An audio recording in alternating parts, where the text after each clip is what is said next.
민수기 19장. 주님께서 모세와 아론에게 이르셨다. 다음은 주님이 명령하는 법 규정이다.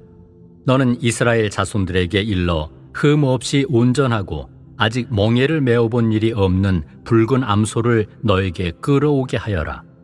너희는 그것을 엘라자르 사제에게 주어라. 그런 다음에 그것을 진영 밖으로 끌고 가 그의 앞에서 잡게 하여라. 엘라자르 사제는 손가락으로 그 피를 찍어 만남의 천막 앞쪽으로 그 피를 7번 뿌린다. 그 암소는 그가 보는 앞에서 불에 사른다. 가죽과 고기와 피를 내장에 든 것과 함께 불에 사른다. 사제는 향백나무와 우슬초와 다홍색 천을 가져다가 암소를 사르는 불 가운데로 던진다. 그런 다음에 사제는 자기 옷을 빨고 몸을 물로 씻는다. 그렇게 한 뒤에야 그는 진영 안으로 들어올 수 있다. 그러나 그 사제는 저녁 때까지 부정하다. 그 암소를 불에 사른 이도 자기 옷을 물에 빨고 몸을 물로 씻는다. 그는 저녁 때까지 부정하다. 그 뒤에 정결한 사람이 그 암소의 재를 거두어 진영 밖 깨끗한 곳에 가져다 놓는다. 그것은 이스라엘 자손들의 공동체를 위한 정화의 물에 쓸 것이므로 잘 보관해야 한다. 이 암소는 속죄 제물이다. 암소의 재를 거두는 이는 옷을 빨아야 한다. 그는 저녁 때까지 부정하다. 이는 이스라엘 자손들과 너희 가운데 머무르는 이방인들이 지켜야 할 영원한 규정이 되어야 한다. 누구의 주검이든 그것에 몸이 닿는 이는 이래 동안 부정하다. 그가 사흘째 되는 날과 일회째 되는 날에 그 물로 자신을 정화하면 정결하게 된다. 그가 사흘째 되는 날과 일회째 되는 날에 자신을 정화하지 않으면 정결하게 되지 않는다. 누구든지 주검, 곧 죽은 사람의 몸에 닿은 이가 자신을 정화하지 않으면 그는 주님의 성막을 부정하게 만든다. 그런 자는 이스라엘에서 잘려나가야 한다. 정화의 물을 자기 몸에 뿌리지 않아 그가 부정한 그대로이며 그의 부정이 여전히 그에게 남아있기 때문이다. 사람이 천막 안에서 죽었을 경우와 관련된 법은 이러하다. 그 천막에 들어가는 이나 천막 안에 있던 이는 모두 이래 동안 부정하게 된다. 끈으로 맨 뚜껑 없이 위가 열린 그릇도 모두 부정하게 된다. 들에 있다가 칼에 맞아 죽은 이나 저절로 죽은 이 또는 사람의 뼈나 무덤에 몸이 닿는 이는 모두 이래 동안 부정하게 된다. 이렇게 부정하게 된 이를 위해서 속죄 제물이 타고 남은 채를 얼마쯤 그릇에 담고 그 위에 생수를 붓는다. 그런 다음 정결한 사람이 우슬초를 가져다가 그 물을 찍어 천막과 모든 기물과 그 안에 있던 이들에게 뿌린다. 뼈나 살해된 이나 저절로 죽은 이나 무덤에 몸이 닿은 이에게도 그렇게 한다.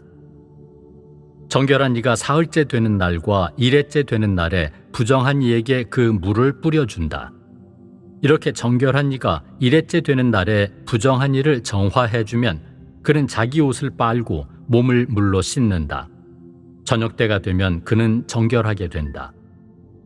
부정하게 된 사람이 자신을 정화하지 않으면 그는 공동체에서 잘려나가야 한다.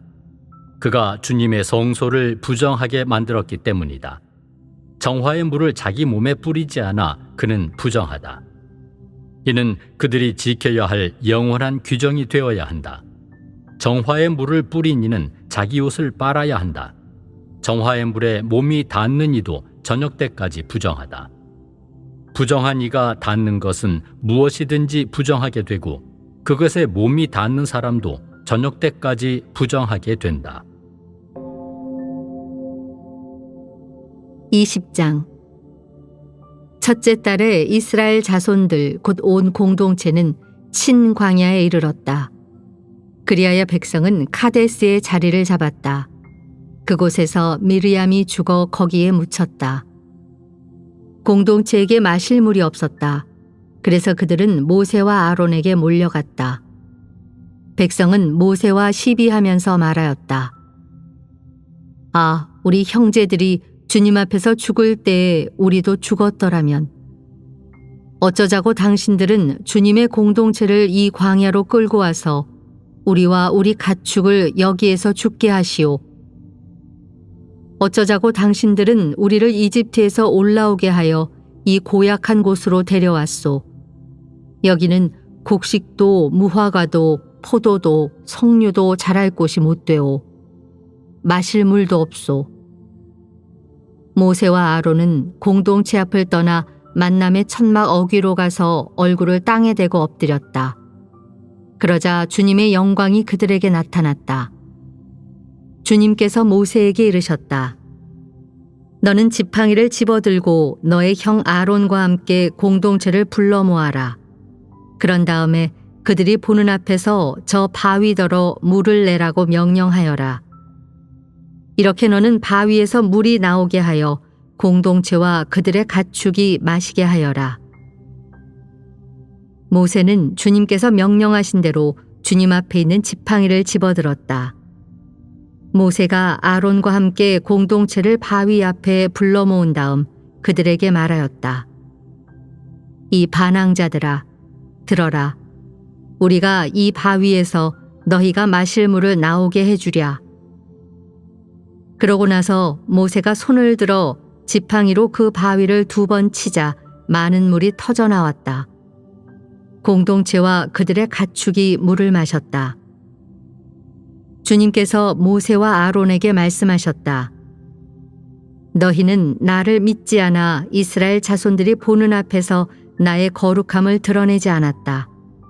그러므로 너희는 내가 이 공동체에게 주는 땅으로 그들을 데리고 가지 못할 것이다.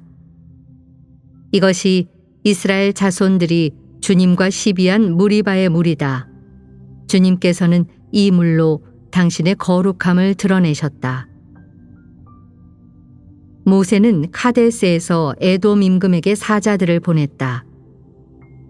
임금님의 형제 이스라엘이 이렇게 요청합니다. 임금님께서는 우리가 겪은 온갖 고초를 알고 계십니다. 일찍이 우리 조상들은 이집트로 내려갔습니다. 그 뒤에 우리가 오랫동안 이집트에 살게 되었는데 이집트인들은 우리와 우리 조상들을 학대하였습니다.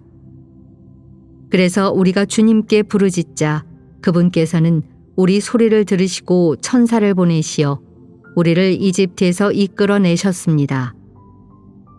그리하여 우리는 임금님의 영토 경계에 있는 성읍 카데스에 와 있습니다. 이제 임금님의 땅을 지나가도록 허락해 주십시오. 밭이나 포도원을 지나가지 않고 우물물도 마시지 않겠습니다. 임금의 큰 길만 따라가겠습니다. 임금님의 영토를 다 지나갈 때까지 오른쪽으로도 왼쪽으로도 벗어나지 않겠습니다. 그러나 에돔은 그에게 이렇게 대답하였다. 당신은 내 땅을 지나가지 못하오. 그랬다가는 내가 칼을 들고 당신을 치러 나갈 것이오. 이스라엘 자손들이 그에게 다시 부탁하였다. 우리는 길만 따라 올라가겠습니다. 우리와 우리 가축이 임금님의 물을 마시게 되면 그 값을 드리겠습니다. 별것을 바라는 것이 아닙니다. 걸어서 지나가게만 해주십시오. 그러나 그는 지나가지 못하오 하고 대답하였다.